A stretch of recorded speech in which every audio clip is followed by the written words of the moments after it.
niño controlar, por decir, ¿cómo lo puedo decir? Cuando defeca, Ujú. ¿Solo cuando defeca? sí, creo que sí.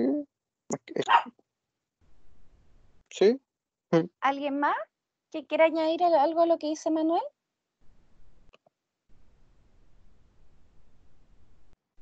Yo, profe, que Ujú. tiene que ver con controlar la vejiga y de poder ir al baño, ya sea ir a orinar o a defecar. Exacto, Rocío. Y bien ahí Ángela también, sí, tal cual. Entonces, bueno, la conciencia de tener la vejiga llena se alcanza entre los 18 a los 30 meses. ¿Mm? Luego después, el control anal diurno, es decir, lo que tiene que ver con las deposiciones, se alcanza entre los 2 a los 3 años, ¿verdad? Donde los niños y las niñas dejan de ocupar pañales en el día. Luego el control anal nocturno, que se debiese alcanzar entre los 2 a los 4 años, donde ya los niños dejan los pañales, o sea, pueden seguir con pañales, pero más por lo vesical, ¿sí? Y ya el control vesical nocturno se debiese alcanzar a los 5 años. ¿Mm? Generalmente el control de esfínter tiende a lograrse en el día, primero en el día y después en la noche, ¿sí? ¿Por qué creen? ¿Qué pasa eso?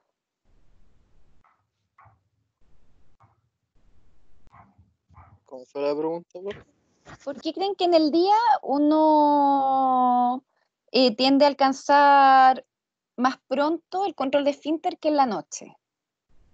Porque el niño está despierto. Ajá, ¿y el estar despierto qué significa? Tener Más cierto consciente. grado de conciencia sobre tu cuerpo. Exacto, tal cual. Muy bien. Primero se controla la orina, luego las heces, ¿sí? En el caso de enuresis y encopresis, siempre preguntar por antecedentes familiares y o contextuales. ¿Mm? Recuerden que la enuresis es la falta de control de esfínter vesical y la encopresis es la falta de control de esfínter de las deposiciones. ¿Mm? Entonces, en general, cuando un niño ya ha alcanzado alguno de estos controles, ¿verdad? Y vuelve, por ejemplo, y presenta enuresis y presenta encopresis, primero tenemos que ver si es que es diurna o nocturna. Es muy importante revisar eso, ¿sí? Luego, explorar si es que hay antecedentes familiares y o contextuales que pudiesen darle cabida a esta conducta, ¿sí? Y también evaluar y explorar el manejo que tienen los padres en términos de hábitos. Muchas veces, por ejemplo, no sé, pues uno sugiere que se termine de tomar, o sea, que el niño o la niña no tome líquido, no sé, después de las 9 de la noche, ¿sí? Profe, Dígame. una vez me comentaron que el bebé que tenía, o sea, que su hijo, me comentó alguien que su hijo controlaba el esfínter como al año. Y cuando lo llevó al médico, el médico la retó porque el niño tenía estrés porque lo obligaron a que controlara el esfínter. Y después ya le dio depresión y todo porque se sentía mala madre, por eso. Entonces me pregunto de que o sea, si uno trata de que el niño controle el esfínter, ¿cómo hacer que no llegue como al estrés? Como que no sé, o sea, es que ahí me pregunto yo, al parecer se estresó no Como solo que, el niño, sino también la madre, pues, como con claro, el comentario del con el profesional, ¿no? comentario del médico, sí, o sea, ella pensaba que era como normal, pero el médico le dijo que no por la edad, o sea, yo sé que estamos viendo el ciclo vital sin contar la edad, que la edad puede variar y todo, pero no sé si el niño le produjo el estrés que el médico dijo. Mm. Esa me pregunta, como que este proceso se vive con estrés o en realidad no es necesario. No necesariamente, depende mucho del caso a caso, porque a veces los niños, acuérdate que estas son como edades referenciales. Entonces, hay niños que lo alcanzan antes que otros niños. Miren, aquí les voy a compartir una imagen del esfínter. A ver, aquí ponen, Diego, ¿por qué el control de esfínter depende del grado de conciencia? Y ahí la Constanza le responde, porque en la noche están soñando, entonces no tienen control, en cambio el estado de vigilia tiene más conciencia de lo que pasa. Sí, Constanza, muchas gracias ahí por... Y una buena pregunta, Diego. Miren, les voy a mostrar acá una imagen del esfínter. ¿Se ve?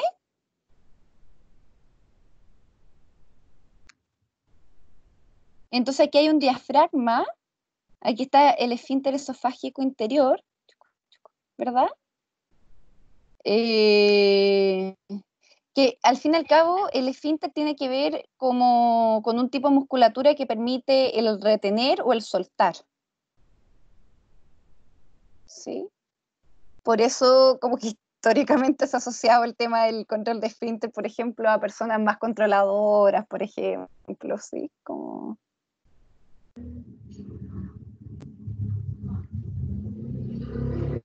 Bueno, y también interesante, uno lo puede leer en ciertas como coordenadas posmodernas respecto a, no sé, pues porque a las mujeres en general tenemos más como temas con el estreñimiento, por ejemplo, ¿sí? Porque, no sé, pues todos los comerciales de estreñimiento van dirigidos hacia las mujeres, ¿verdad? Como qué pasa ahí en términos de coordenado clave respecto al género femenino.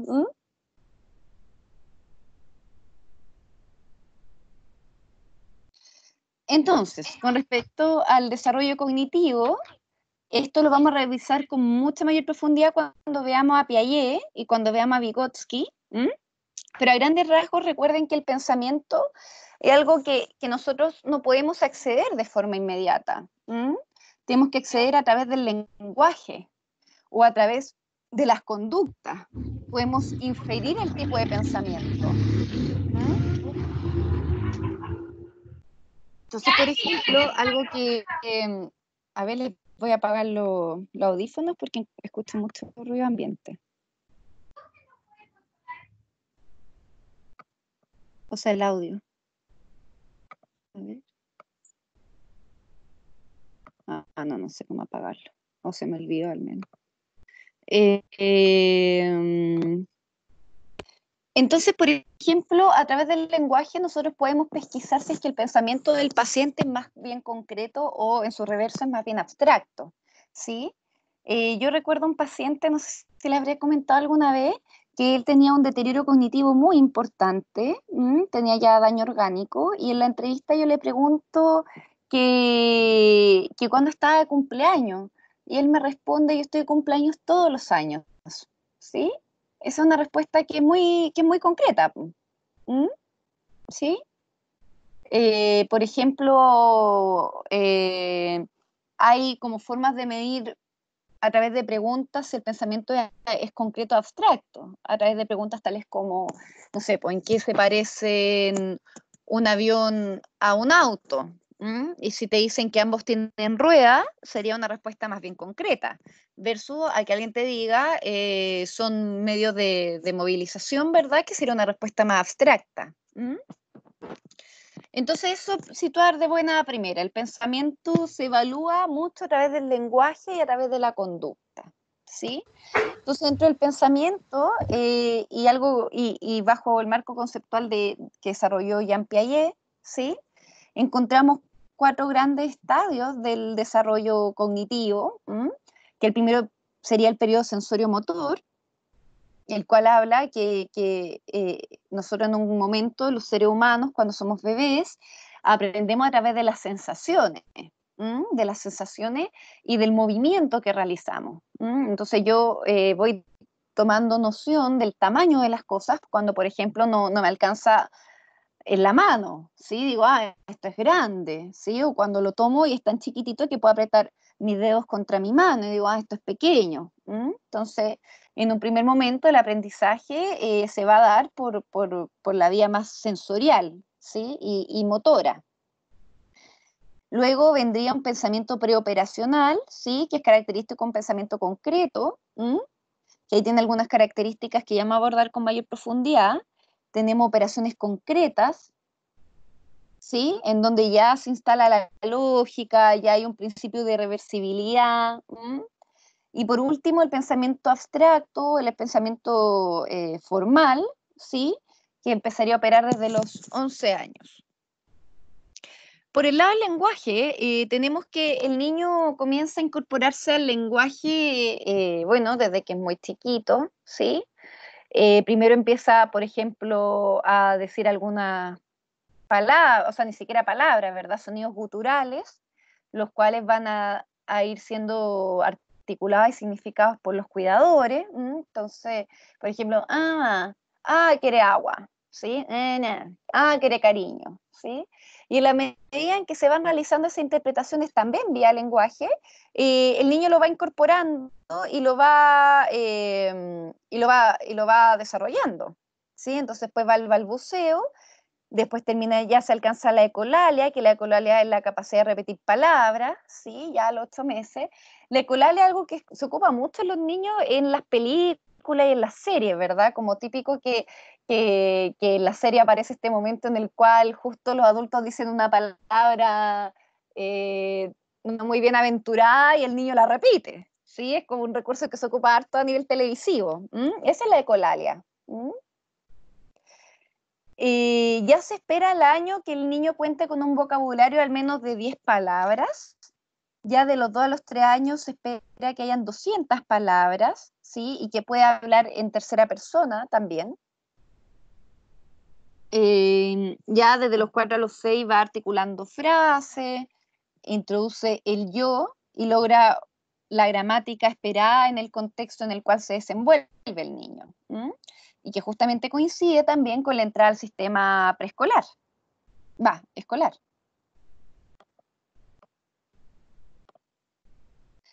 Con respecto al desarrollo socioafectivo, recuerden que a los 3 meses ya aparece la sonrisa social, entre los 6 y 8 meses habría una distinción de la madre, quién es la madre versus otras personas.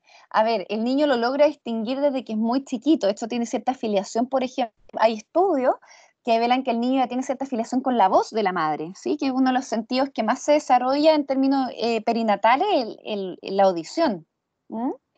Entonces ya la logra distinguir, pero recuerden que los niños cuando nacen, los ojitos todavía no logran como distinguir muy bien las figuras, la forma, y eso se va como desarrollando a lo largo del tiempo, de la primera infancia.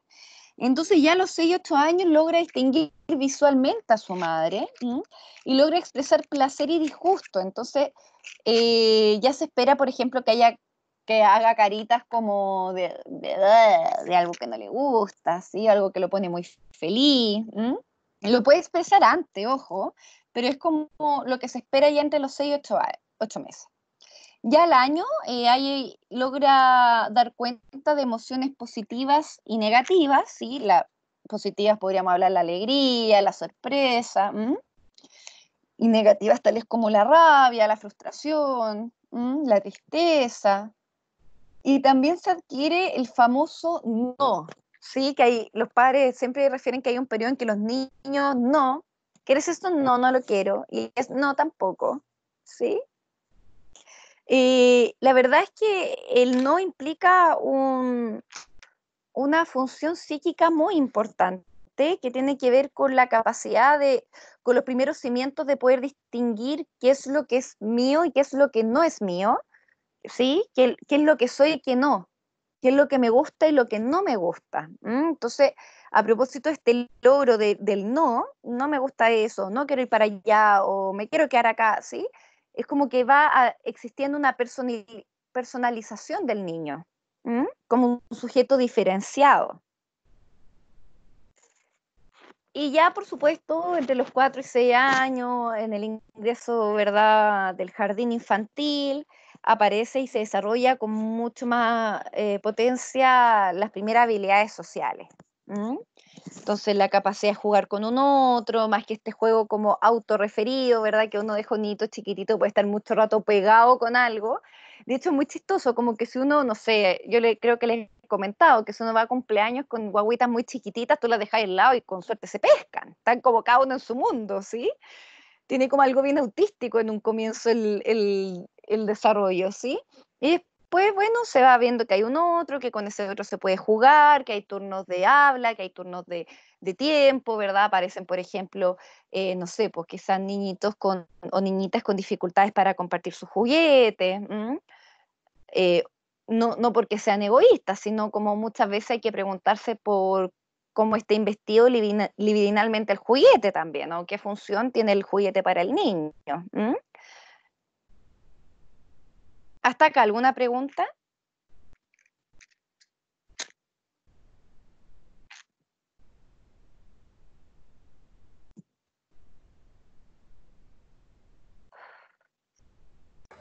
Yo no, profe. Ya, gracias. Bueno, de los 3 años, en lo psicomotor esperamos por el lado de la motricidad gruesa que corre ya el niño, puede correr con seguridad, ¿sí? Ya el desarrollo musculoesquelético ha logrado que el niño pueda afirmarse bastante bien en ambos pies, lograr el equilibrio, lograr la coordinación de ambos pies, ¿verdad? Con el resto del cuerpo. En la motricidad fina, ya el niño a los 3 años puede construir cubos para arriba, en una suerte de torre, ¿verdad? Es decir, ya alcanza el equilibrio, alcanza la coordinación mano-ojo. Desde los 3 años ya hay representaciones de la figura humana, no muy completa, ¿sí? No vamos a esperar que un niño de 3 años te dibuje, qué sé yo, los 5 dedos, las pestañas del ojo, ¿sí? ¿Con qué creen que empieza la figura humana? ¿Qué creen que es lo primero que dibujan? O la tendencia, ¿sí? De los dibujos, de la La figura humana. cabeza, la cabeza, La cabeza y qué más. la Yo cara. digo que la familia. A ver, ¿quién estaba hablando primero? Yo creo, ¿Quién Paula. de usted? La Paula Fuenzalía. Sí, Usted decía la cabecita. sí, como el cuerpo, o sea, no sé, hacen como un palito, quizás, no sé. Ya, en verdad el palito, aunque no Hola, lo creas, Paula, es mucho del adulto. hola, profe. Bueno, también. Hola, Es que soy la Ángela. Es que yo Ángela. tengo sobrino y yo recuerdo que a los 3 años él lo único que hacía era rayas locas, nada más, con muchos colores. Ajá. Sí, pues sí, es que de hecho a los 3 años el dibujo de los niños, de hecho por eso uno técnicamente cuando evalúa niños a esa edad, no te sirve mucho como como esta teoría del dibujo, ¿sí? O técnicas de interpretación del dibujo, porque es muy chiquitito, es más bien expresivo el dibujo, ¿sí? Pero ya, empieza la cabeza. El Manuel iba a decir algo más. Sí, es que lo que pasa es que había entendido, o sea, que había preguntado como que qué era lo más recurrente que el niño dibujaba. Sí. Y yo por eso le decía como la familia, como el círculo más cercano, como que se me ocurrió eso. Ajá. Bueno, de hecho, en términos proyectivos, usted sabe que hay muchos test vinculados a la familia, en términos gráficos, en términos, uno puede jugar con plasticina con los niños, y por ejemplo, que el niño te vaya diciendo ya este es la mamá, este es el papá, este es mi hermano, ¿sí?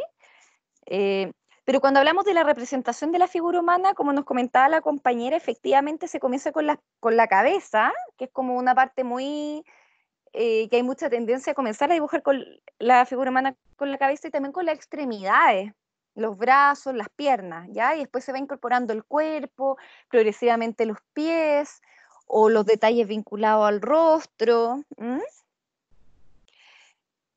También, Sí, verdad, ahora me acordé. Una prima hacía como la cabeza y de la cabeza le salían al tiro los brazos y las piernas. Y sí, no tenía como el cuerpo.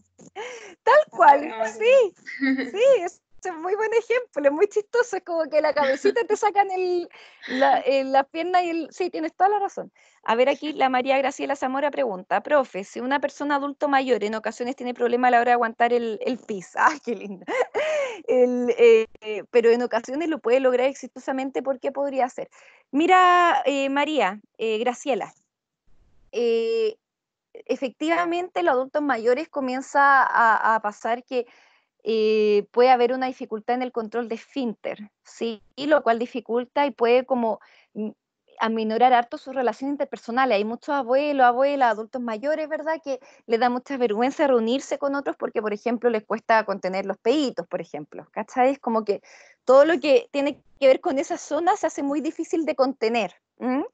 Muchas veces, particularmente en mujeres, tiene que ver o está asociado, por ejemplo, a la experiencia cuando han tenido muchos hijos o experiencias de parto, ¿verdad? Que el piso pélvico puede quedar un poquito no tan firme y justamente puede dificultar la contención urinaria, ¿sí? El prolapso, exacto, sí, sí, sí. Sí, sí. Sí. Y de hecho, si uno ve, hay como hartos pañales para adultos mayores, po. Y que es heavy en términos de la autoimagen de los adultos mayores, po. Sí, porque justamente, como lo estamos hablando en el mundo infantil, se asocia mucho a la niñez, po. ¿Mm? Entonces, algo que genera como mucha vergüenza a los adultos mayores. ¿Mm?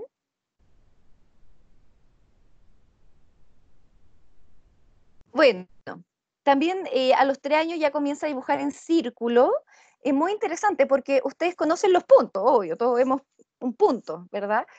Pero si usted le pide a un niño de 3 años que le dibujen un punto, le aseguro que va a ser muy difícil que el niño lo logre. Porque el tipo de movimiento, de hecho, si usted les voy a pedir que con su brazo derecho, o a los que son zurdos con su brazo izquierdo, hagan el movimiento con su mano en forma circular, ¿sí? El cuerpo en un primer momento se le hace muy fácil el poder moverse en forma circular. Lo complejo es llegar al punto. Eso implica mucha más motricidad fina. En un primer momento siempre es más circular el movimiento, ¿sí? Por otro lado, ya se intenta recortar con tijera a los 3 años, ¿sí? En el lenguaje, ya a los 3 años, recuerden que ya hay la incorporación de frases, ya puede hablar en primera persona, entonces ya puede mantener un diálogo, puede decir su nombre completo, distingue colores, y estructura frases ya de 3 palabras y más.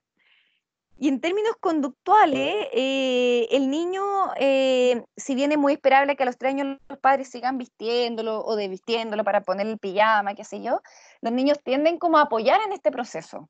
Cuando son muy bebés, piensen en el año, uno tiene que agarrar la manito, ponerla, ¿verdad? Como la cabecita ya. ¿Sí? En cambio, ya cuando tienen 3 años, como que ellos mismos ayudan, po. Tú le abres como la parte de arriba de la polera y ellos meten su cabecita, así, preparan su bracito para ponerlo en la manga. Es como que ya te ayudan o sea, ayudan a la conducta de vestirse. Y también comen solos. Esto es súper interesante, como imagínense, a mí algo que encuentro súper bonita esta materia es que digo la cantidad de cosas que tienen que pasar para que uno haga cosas que son tan cotidianas, como uno come solo, es evidente, ¿sí? No es que venga alguien a ayudarte a comer, pero para alcanzar la habilidad de poder comer solo, pucha, implica la propiocepción, por ejemplo, ¿verdad? Que esta noción de espacial de tu cuerpo, ¿sí? Es decir, tú cuando comes no te tienes que mirar a un espejo para chontarle a la boca. Esperemos, ¿verdad? Uno sabe dónde está la boca, lo dirige hacia la boca, ¿sí? Implica que hay una presión en la cuchara, implica cierto modo de sostener la cuchara, ¿sí? Implica tener nociones de la porción que cabe en la cuchara, es decir, hay un montón de funciones psicomotoras, cognitivas que se ponen en juego en algo que es tan básico para nosotros, que somos adultos, ¿sí? Pero que es todo un logro en términos de desarrollo psicomotor. Profe, una pregunta. Ya. ¿Qué era en la diapositiva anterior? ¿MG y MF? ¿Acá? Sí, ¿Qué cosa? MG y MF. Motricidad gruesa y motricidad fina. Ah, ya. Gracias. Usted es la Daniela Sepúlveda, ¿verdad? Valenzuela, pues. Estoy aprovechando al tiro de pasar la lista. Ya, 6. Aquí el Emilio Latorre pregunta, ¿en qué momento del desarrollo socioafectivo el niño comienza a identificar las emociones en el otro? Tremenda pregunta, pues, Emilio, porque yo pregunto de vuelta, ¿uno podría situar eso como un logro psíquico dado? No sé si me explico, es como que a veces a los adultos justamente les cuesta identificar las emociones del otro, po.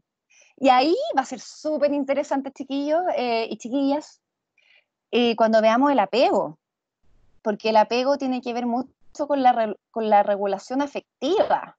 Y justamente cuando yo tengo problemas para regular mi afecto, me va a costar muchísimo identificar que hay un afecto en el otro, que hay un otro que puede sentir igual o distinto a mí. ¿Mm?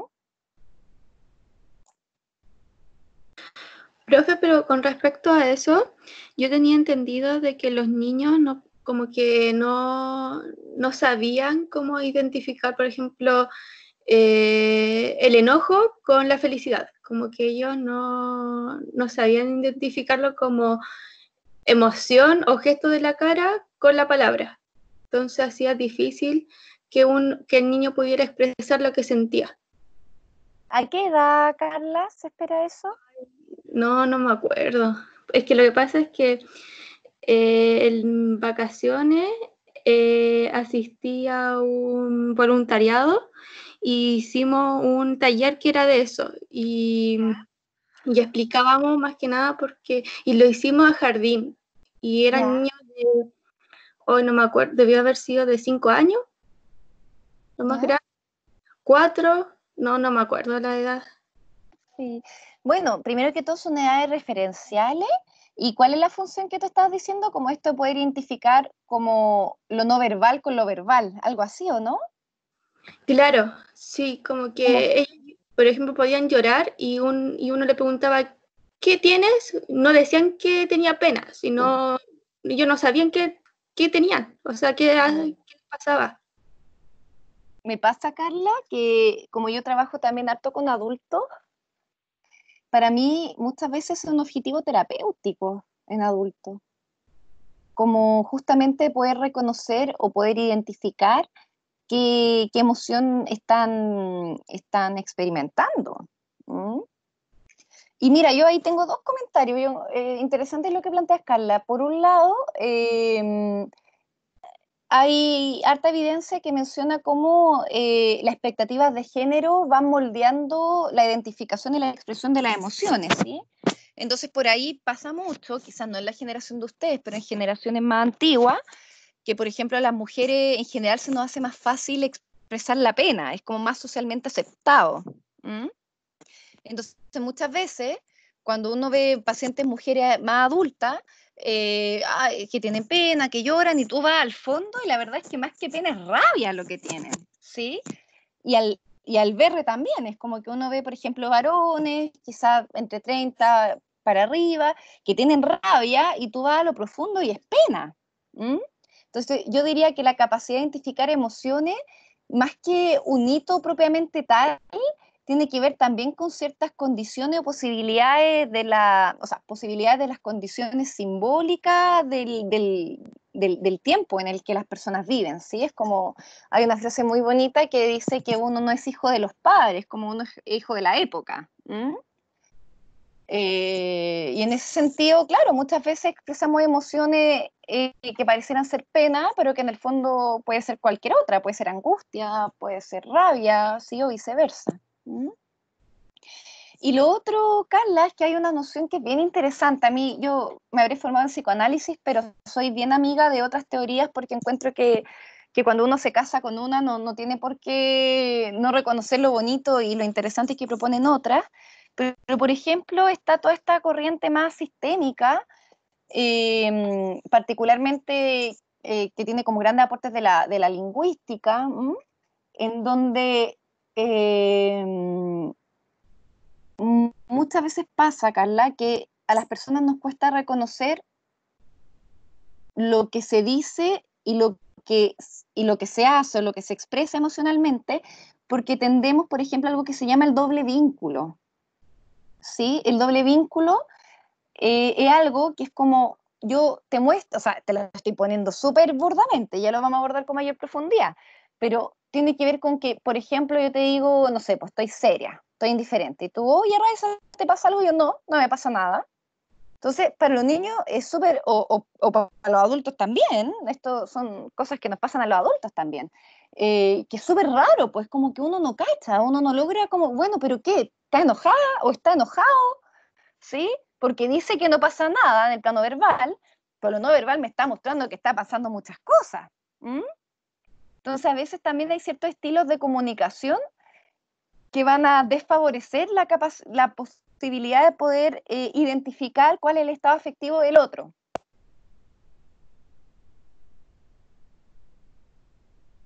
¿Se entendió la idea? Sí, profe. Sí. Sí, Ya. entendí. Bueno, banderas rojas. ¿Sí? Las banderas rojas son utilizadas cuando hay como un retraso o un rezago en el desarrollo, ¿sí? Es decir, algunos indicadores a los cuales deberíamos tomar, deberíamos como considerar en caso como que haya como que esté pasando algo a nivel de desarrollo, ya sea psicomotor, cognitivo. ¿Mm? Y que, por ejemplo, nos pueden ayudar mucho a ver si es que a derivar al psiquiatra infanto-juvenil, ¿sí? O derivar a psicología. A ver, espérame un poquito. Aquí la Constanza me pone, yo siempre veía un programa que se llamaba La vida secreta de los niños sí reconocen las emociones de otros, hasta podían ayudarse. Sí, Constanza, efectivamente, solo que depende mucho como de las variables, por eso, como recordarle un poquito, evocarlo al programa Chile Crece Contigo, porque son como capacidades que tenemos, pero que también depende mucho del ambiente si es que se desarrollan o no. ¿Cachai? Ya, banderas rojas. A los 2 meses es una bandera roja cuando el niño no fija la mirada, o la niña, cuando no muestra alerta especial a la madre, cuando ya a los 3 meses no presenta sonrisa social o no gorjea. Recuerden que el gorjeo son como las primeras expresiones del lenguaje, ¿sí? Eso es algo que llama como que una bandera roja, es algo que puede ser de alerta, ¿m? Que pudiese haber un posible rezago en el desarrollo. A los 4 o 5 meses, cuando uno intenta sentarlo, como que el niño o la niña no apoya en eso, ¿sí? Es como que más bien se pone como hipotónico, ¿sí? Es como, se tira para atrás y tú lo tratas de sentar y nuevamente se tira para atrás, ¿sí? Cuando no gira la cabecita, cuando no es capaz de sujetar un cascabel y sigue como sin el gorjeo. ¿Sí?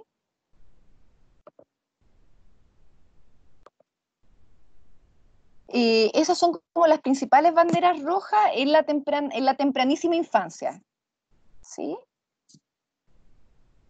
Ahora, dudas, consultas, porque vamos a pasar al modelo ecológico de Bronfenbrenner. Profe, Yo, profe, Dígame. el compañero primero. Ya. ya vale. Esto, por ejemplo, esto de que no iba a sentarse, no gira, ¿se da por sí solo o porque, por ejemplo, en el texto de Lo lindo y maravilloso y mágico, algo así, del neurodesarrollo, Ya. hablaba, hablaba sobre que, por ejemplo, el niño necesitaba tener el apego para crecer y formarse adecuadamente, po. Y si no lo tenía, podía presentar como patologías de estas. A lo que voy, esto, por ejemplo, no iba a sentarse, no gira, ¿se da por sí solo o por el no apego con la madre? Ya. Ahí te quiero hacer un par de precisiones. Y cuando revisemos apego, vamos a cambiar nuestra visión sobre, porque miren, el apego se ocupa de forma cotidiana, como por ejemplo, no sé, estoy jugando, yo no tengo apego a mi casa, qué sé yo, si yo no tengo apego a la universidad, o tengo mucho apego a la universidad, sí, es como que se ocupa mucho como de forma cotidiana, tal, bueno, la psicología se presta mucho para eso, o sea, la histeria, o sea, qué histérica, como, y en verdad no tiene nada que ver con el desarrollo de la estructura histérica, sí, es como, son palabras que prestadas de la psicología que se ocupan con mucha frecuencia y muchas veces no ocupadas bien técnicamente. Entonces, desde la teoría del apego, uno técnicamente siempre tiene apego, siempre. ¿Sí? Porque el apego, de hecho, al menos como lo conceptualiza John Bowlby, tiene que ver con que él lo pone como algo biológico, universal a la especie. ¿Sí? Entonces ahí vamos a distinguir que hay distintos tipos de apego y que aquello que llamamos como no apego, lo podríamos incluso llamar apego desorganizado, porque siempre hay un apego. ¿Cachai? Como que esa precisión técnica que te quiero hacer previo a que ya veamos apego propiamente tal, ¿vale? Y algunos de estos rezagos teníamos que explorar con mayor profundidad por qué se están dando, ¿sí? Porque puede ser un retraso en lo psicomotor, ¿sí? Donde se necesita que esa intervención o estimulación, ¿sí? Justamente esa es la idea de las banderas rojas, como que las banderas rojas nos ayudan a que si hay algo que vemos que está como rezagado, lo podemos estimular para que pueda como retomar el curso del desarrollo. María Jesús. Sí, profe, yo quería preguntar si cómo podíamos notar las banderas rojas en niños con discapacidad física. Es que es una buena pregunta, pero habría que reformularla, ¿sí? Porque justamente las banderas rojas te podrían hablar de una discapacidad, ¿cachai? Sí, pero, o sea, entiendo eso, pero me refiero a un nivel del niño como social. ¿Tienen otras banderas rojas los niños? ¿Depende de la discapacidad física? A ver, ¿en cuál estás pensando puntualmente? Por ejemplo, un niño con hipotonía se llama, cuando los músculos no pueden como agarrarse bien. ¿Sí? Quizás no puede sentarse solo, no es capaz de sujetar un cascabel, pero eso no significa que tenga problemas como un ser social. No sé si me explico. Te cacho, ya, ok. Claro, es que te cacho a lo que vas. No lo sabemos todavía. Por eso se aparece esta bandera roja a temprana edad, como antes de los 5 meses, y le intervenimos a tiempo con estimulación y siguen presentándose e incluso provocan efecto en el modo en que el niño, no sé, pues se aproxima a otro niño, si puede jugar o no con otro, y podemos como ir hipotetizando si es que hay o no alguna discapacidad, ¿cachai? Que puede ser una discapacidad, en general los trastornos más emocionales no es necesariamente una discapacidad física, ¿verdad? Pero justamente la gracia de las banderas rojas es que nos ayudan a ver si es que, nos ayudan a ver, primero, que el niño necesita estimulación en esa área y en caso que se estimule y siga como frenado, podemos hipotetizar que hay algún trastorno a la base o alguna discapacidad a la base. Muchas gracias, profe. Ya, pues vamos a ir a un break y seguimos con el modelo ecológico de Bronfenbrenner. ¿Ya? Un abrazo. Nos vemos en 10 minutitos. Son, a ver, las 3, vamos a decir 3:15 a las 3:25. ¿Ya? Chao, chao.